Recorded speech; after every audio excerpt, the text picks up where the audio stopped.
All right, me. It is the 15th. Yes, it's April 15th.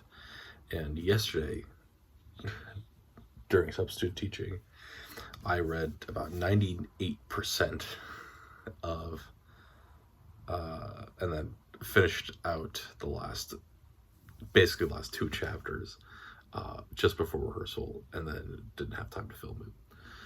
But I read Rene Steinke,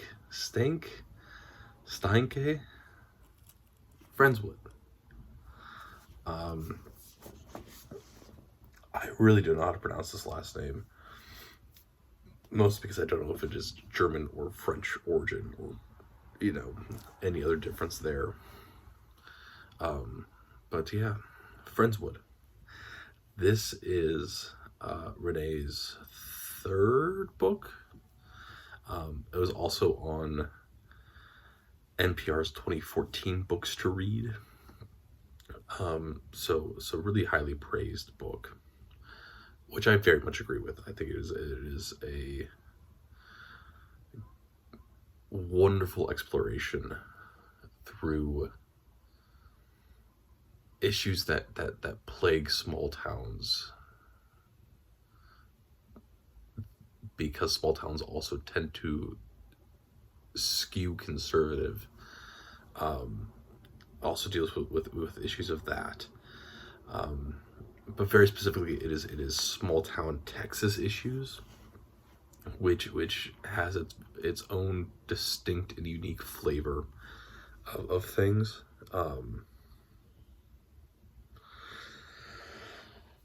Which is always interesting, right? Is that there are cultural touch points in America of we understand that by saying a state with a generally accepted ideology or concept, that completely changes, or doesn't completely change, but becomes this very, very distinct flavor of the world, right?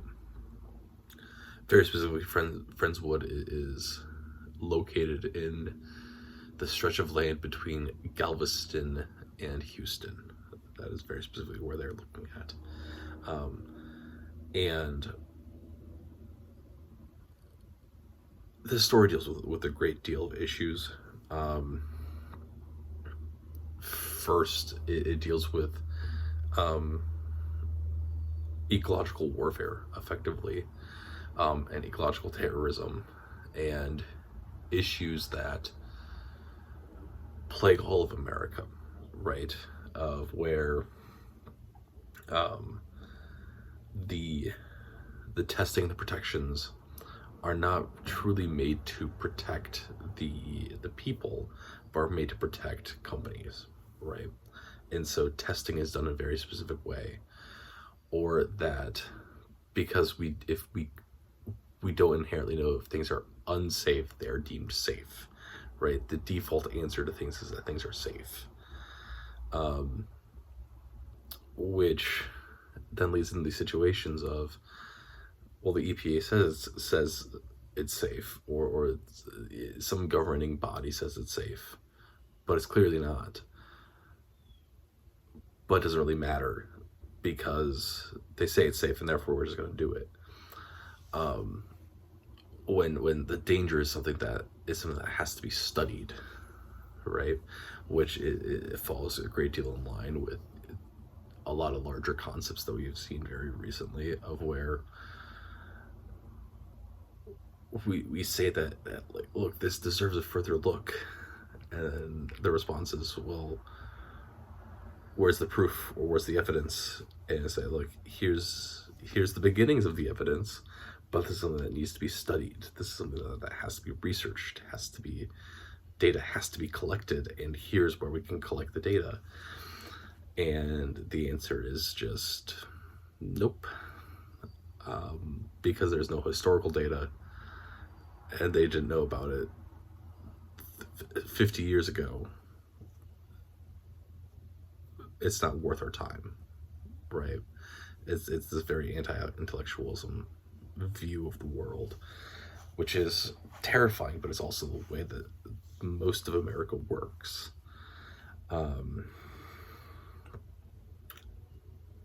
So that is one of your major through lines. Your second major through line that you get introduced to, I don't remember the exact order you get introduced to them, but the easiest one to see is this concept of small town America, especially small town Texas, which is very, very, very high school football focused, which is just the way that it is. And I'm not sure why. I've never quite understood exactly why it is this complete and absolute obsession with high school football. But it is this massive, massive, massive touch point for the community. And we are following a second character named Hal, who is dealing with basically the fact that he peaked in high school, right? And now he has a son that is more talented than him and much better than him, and dealing with those feelings, but then also dealing with the fact that he now has to, what used to be this huge important thing in his football career, he is now having to go begging to the person that used to be way smaller than him, way less important than him, to get work. And of course the person that he's begging to is culturally bankrupt in so many ways. But yeah. You then, along with that, have decks of where you have the second family, and Hal's son is Cully. Dex is a second teenager that goes to school with Cully, and Dex they'll explain why he can't play, but he doesn't. And instead he's a trainer for the team, and dealings with that of being in this kind of weird position of in power but not really in power, and having control over things but being looked down upon because you are doing something in a way that is different than other people.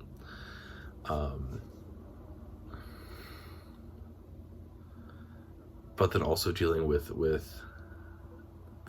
the third storyline, which is Willa's storyline, and you're dealing with Willa, Dex, and Cully, who you get one chapters from. But Willa's story is the story of dealing with growing up in a very conservative small town, and having hyper religious parents, and then you attempt to do something a normal high schooler would do, right? And then it goes horribly wrong because you get completely taken advantage of, and you get assaulted and you get raped. And the entire town and her parents basically just sitting on their hands, and the view and the belief that it is her fault for attempting to have what will be a normal high school experience in trying to date a guy, and then that guy takes complete advantage and it takes you to a house where there's 15 guys and no girls, and not having a way out. And yeah. Along with that, you have Willa, who is also having these intense visions and hallucinations of things. I think hallucinations is the best way to describe it. It's one of the things where it's not fully explained, right? But it is in some way some exploration of her mind in which she is seeing signs of the apocalypse, right? And the beasts of the apocalypse.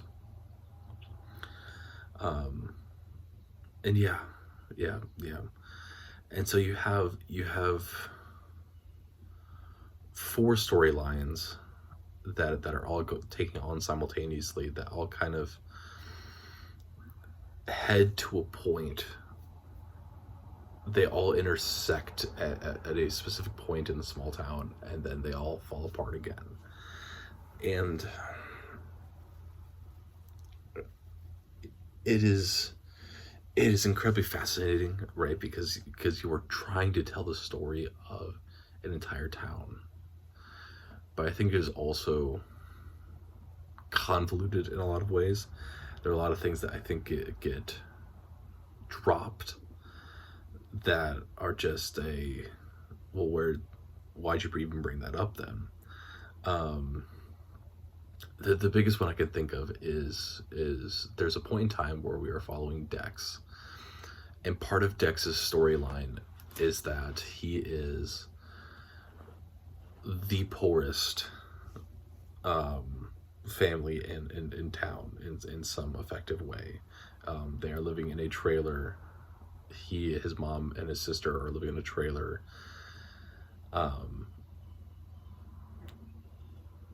And it's at some point it's described that he's the only football player that is living in a trailer. It's on an abandoned lot. It's in a place that no one wants to be in. And then there becomes a whole chapter in which revolves around the stop sign that's right next to their house, of where there's the stop sign that after the hurricane, because that's also how this restarts, is that there's a hurricane that blows through.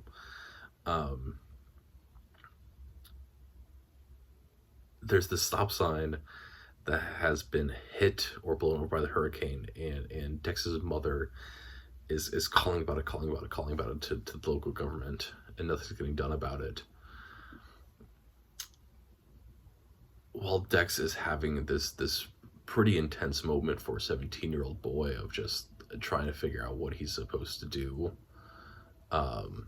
because of what he thinks should be done versus what has been culturally done so far and shown by the adults around him.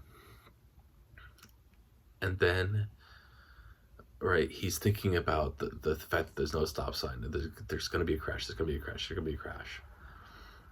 A crash happens, and then we never hear about it again, right? And it's just one of those things of like, you have this entire chapter that is the build-up, that is the Chekhov's gun of it all. This is gonna go off, this is gonna go off, this is gonna go off. It goes off, and then we don't hear about it going off ever, right? Its consequences are unknown.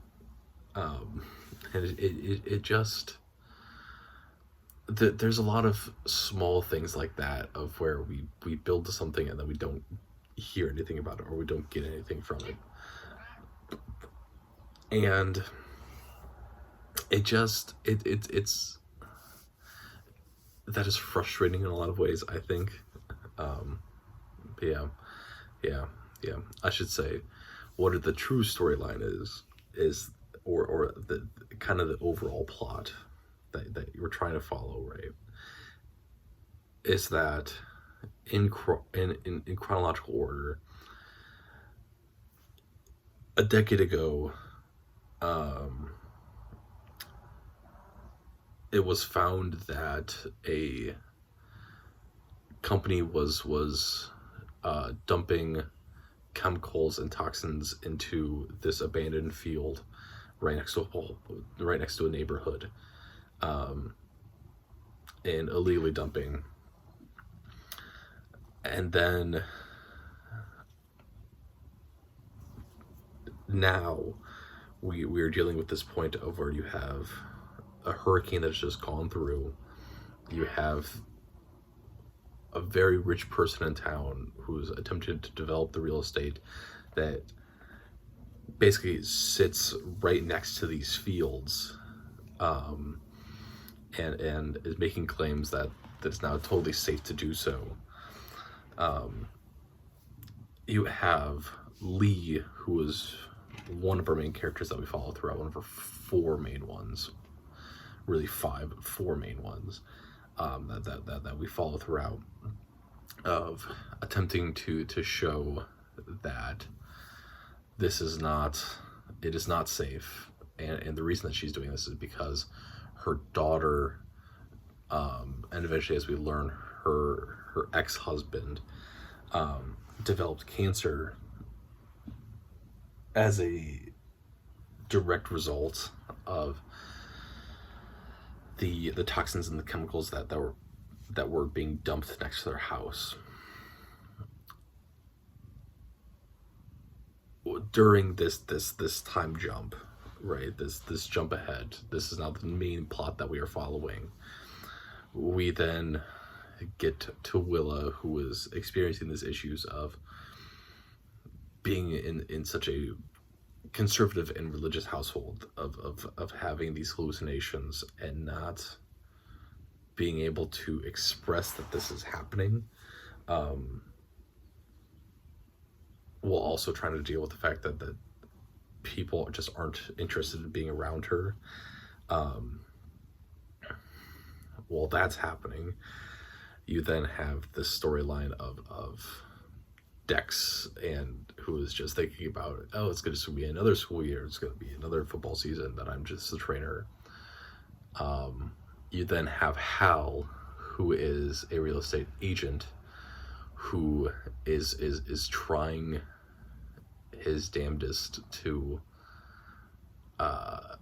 keep anything together and keep selling things in order to provide for his family, while also dealing with the fact that he is a recovering alcoholic and not doing so hot, and a serial adulterer who just cannot help but give in to sin and give in to his vices, right? And so you're dealing with all of these things, and they all intertwine, interact in some way, which leads to the focal point of Lee committing an act of domestic terrorism, by blowing up houses, constructed houses that no one lives in yet,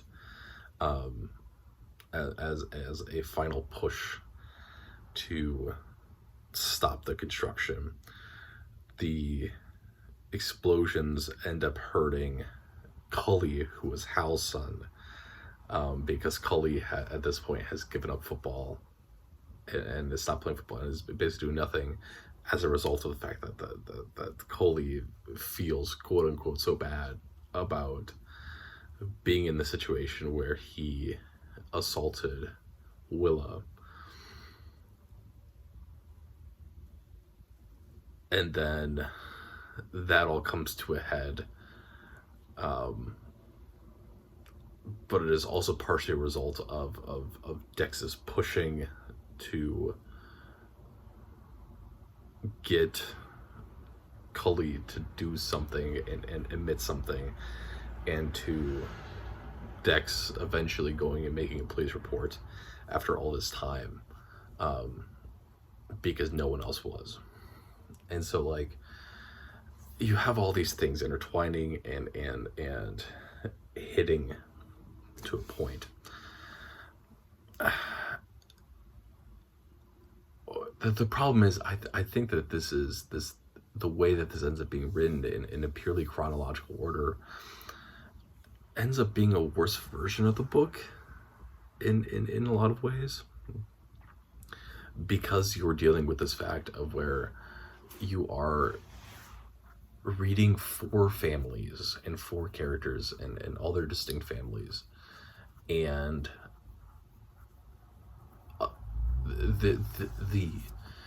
the through lines are connected by other through lines, right? And so there's jumps to each character, except for Hal and Lee, who have some direct interaction, and Dex and Willa have some direct interaction, but not a great deal of it, until the very end, right? And so you're dealing with this thing of this book is 400 pages, and for the first 200 pages, you're reading four characters that have no interaction with each other, and trying to keep track of four families and four different sets of desires and wants and needs and characters. And it just, I mean, it works, right? Obviously. But I think it's just the lesser version of this book in a lot of ways. What I think would have been a greater version of this book would have been to, right, I say, the reason I think this, and at least thinking this now, is because, right, even though that this is, I mean, it's a 400-page book, it is, and it's reading five different character viewpoints. You have Cully for one chapter, I think, maybe two, but where, you know, thinking back to other books that have done this, right, the main two I'm thinking of is Heart is the Lonely Hunter by Carson McCullers and As I Lay Dying by Faulkner, as well as Sound of the Fury by Faulkner, right? In this takes the style of Heart is the Lonely Hunter and As I Lay Dying, of where we are constantly switching characters, right? Which can work, but what I think makes Heart is the Lonely Hunter and As I Lay Dying work when constantly switching characters is that in Heart is the Lonely Hunter, you have very few characters, and you don't have, and you're constantly switching between them, but at the same time, there's this one very, very clear thing that connects them, and that is what you are following throughout, and you are jumping back and forth in time of where, and so you are seeing interactions from both sides, and you can clearly ground yourself as to what's happening and where you are and what's about to happen, right? And so it follows through a lot clearer, right? In As I Lay Dying, you have a lot more characters that you're reading from, but this very, very, very definitive connection between all of them, and it's so clear, and it makes so much sense in terms of that. This book does this, of where you have this constantly switching, and you have, you know, four characters, but there's not this true through line and true connection until you get like halfway through the book. And so for the first half, you're just kind of, you're struggling to figure this out, right? What I think the better version of this would be Sound of the Fury style, of where you're following one specific character throughout. What I probably would have done would be to work through Lee's storyline up to Lee's storyline up to the explosion, and then follow like either Hal or Dex up to the explosion, the other one up into the explosion, and then follow Willa up to the explosion, and then had a final section of where we get what happens to them afterwards, right? And I feel like that would have been a much stronger way to write about this, because one of the difficult things, right, is that it's always, you're trying to introduce so many characters, and because of that, it's a struggle as to why we should care about them, right? Especially when we're having to read and appreciate characters that we are very aware are not good people. And why should we care about this, right? But yeah, it's still a very, very strong book, still a very lovely book to read, still a very important book to read. I just think this is actually the lesser version of a book that could have been, right? Anyways, that's Friendswood. That's Rene Steinke. Yeah.